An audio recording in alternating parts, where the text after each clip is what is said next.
नमस्कार मेरे प्रिय दर्शकों, मैं एस्ट्रोलॉजर हेमलता। उमा एस्ट्रोलॉजी में आपका स्वागत है।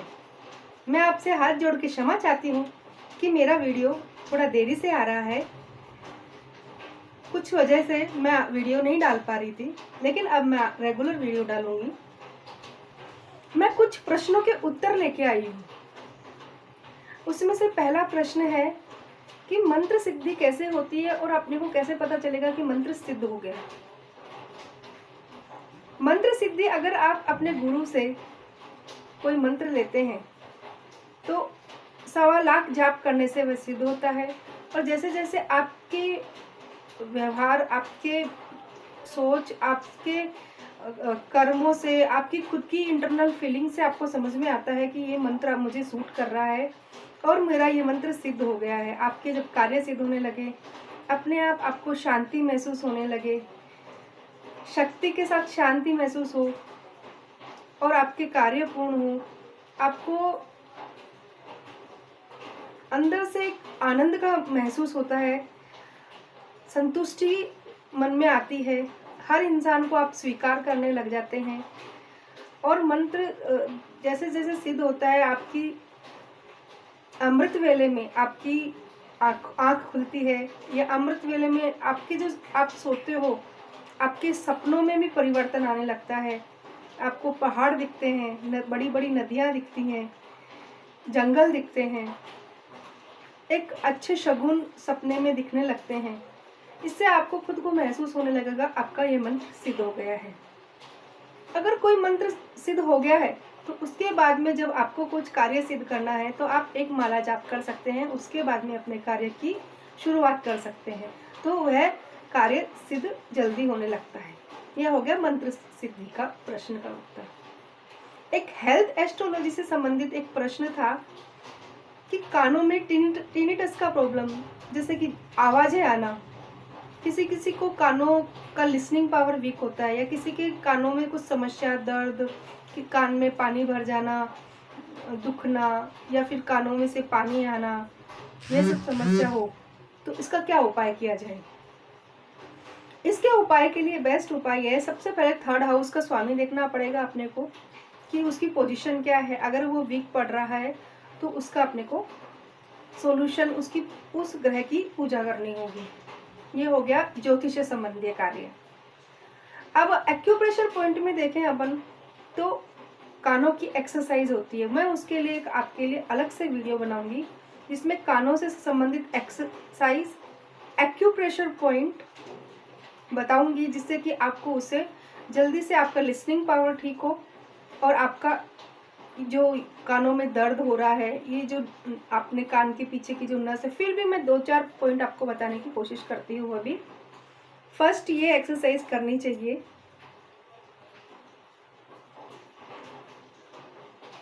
सेकंड ये वाली,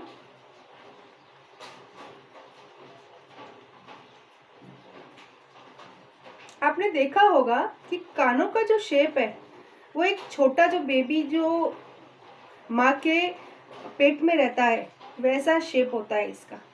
ये अपने बॉडी के जितने भी पॉइंट्स है ये सब कान में होते हैं।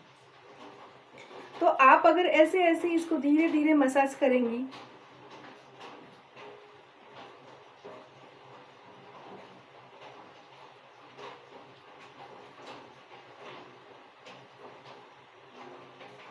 तो भी आपको बहुत बेनिफिट होगा। कान के पीछे का जो पॉइंट होता है उसको भी आप प्रेशर कीजिए।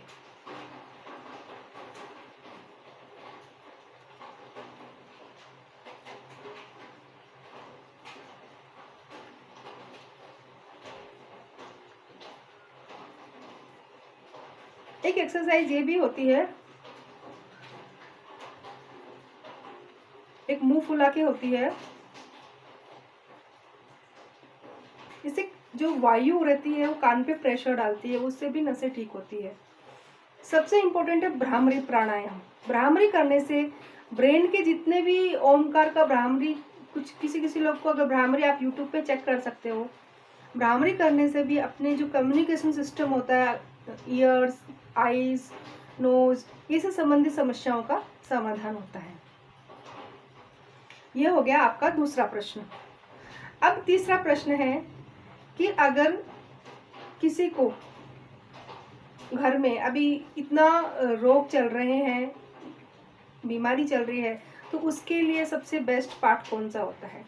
बेस्ट पार्ट तो यही होता है कि आपकी जन्म कुंडली के अंदर आपका जो लगन का स्वामी है उसको स्ट्रॉन्ग कर दो, और एक चंद्रमा और सूर्य को स्ट्रॉन्ग कर दो। चंद्रमा मतलब इम्यूनिटी, सूर्य मतलब आपका खुद की बॉडी, और थर्ड आपका लगन का स्वामी। ये तीन चीजें स्ट्रॉन्ग होनी जरूरी है। त्रिकोण, त्रिकोण के स्वामियों को स्ट्रॉन्ग कीजिए जिससे कि आपकी इम्यूनिटी बढ़े और आप कुछ भी प्रॉब्लम आए उसको फेस कर सके और उससे निकल सके। जिंदगी में समस्याएं कभी खत्म नहीं होती हैं, समस्याएं हर इंसान की जिंदगी में होती है। हाँ, समस्याओं का सामना आपको कैसे करना है, जब अपन भगवान की पूजा करते हैं, पाठ करते हैं, तो भगवान अपने को शक्ति किस चीज़ की देता है? वो शक्ति अपने को उस समस्या को जूझने के लिए, जो अपनी इम्यूनिटी है, उस समस्याओं का सामना करने की शक्ति अपने को प्राप्त होती है। लेकिन जो समस्याएं आने वाली हैं उसको अपन नहीं रोक सकते। हाँ, उसको अपन अपने कर्मों से, अपने पुण्य कर्मों से उसको पॉजिटिविटी में बदल सकते हैं, उनको फेस करने की भगवान ताकत दे सकता है, ये अपन कर सकते हैं। इसलिए ये चीज़ को समझो, परिस्थितियाँ, सिचुएशंस ये ज़िंदगी में आती रहेंगी और जाती रहेंगी, लेकिन इन समस्याओं को आपको कैसे देखना है। कुछ कुछ तो चीज़ें ऐसी होती हैं कि समस्या होती ही नहीं है, अपने को 99% मिल रहा है, अपन 1% को रो रहे हैं, ये नहीं मिल रहा, ये नहीं। कुछ लोग मैंने इतने नेगेटिव देखे हैं कि उनको कितना भी अच्छा कर दो, कितना ही उनका अच्छा सोच लो, लेकिन वो आप में कमी निकालेंगे ही।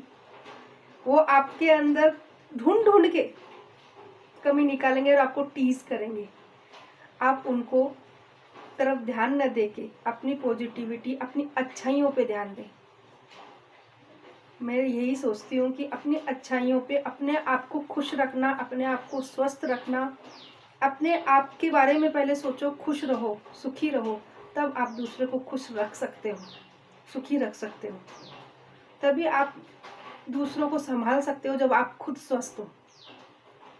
इसलिए आज की ये छुट्टी के अंदर बच्चे लोग जो मोबाइल से एडिक्ट हुए हैं, या फिर उनमें एक अलग तरीके की सोच का निर्माण हुआ है, या एक डर भय का निर्माण हुआ है, तो मैं यही कहना चाहूँगी इस चीज़ के लिए कि जहाँ तक हो खुद पॉजिटिव रहो, अच्छे न्यूज़ के ऊपर फोकस करो। जहाँ कोई नेगेटिव बोल रहा है, नेगेटिव बातें चल रही हैं, वहाँ दूर रहो, चाहे घर हो चाहे बाहर हो। अपने आप को, मानसिक सोच को जहाँ तक हो सके अच्छी रखो। जितना आपसे हो रहा है उतना अपने कर्म करो, पॉजिटिव रहो, पॉजिटिव रखो। कुछ कुछ हर जो इंसान जैसा है उसको स्वीकार करते हुए चलो। हाँ, ये ऐसे है, इनको स्वीकार किया तो डिस्टर्ब नहीं होगे।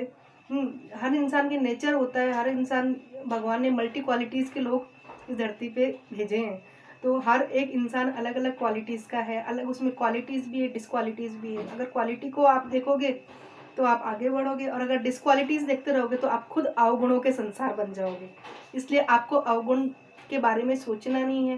कुछ लोग मैंने ऐसे देखे हैं जो हर किसी में, कितना ही वो अच्छा होने दो, कितने ही वो गुणी होने दो, उसमें कुछ ना कुछ कमी ढूंढ ही लेते हैं, लेकिन अपने को किसी में कमी नहीं देखनी है। क्योंकि भागवत में लिखा है, अगर आपकी दृष्टि, जैसी दृष्टि वैसी वृष्टि, आप जिसमें जो देखोगे वैसा बन जाओगे। इसलिए हर इंसान में गुण देखो और गुण अपनाओ, उसको धन्य बोलो। धन्य परमात्मा, आपने कैसे इंसान को भेजा है, धन्य है ये इंसान।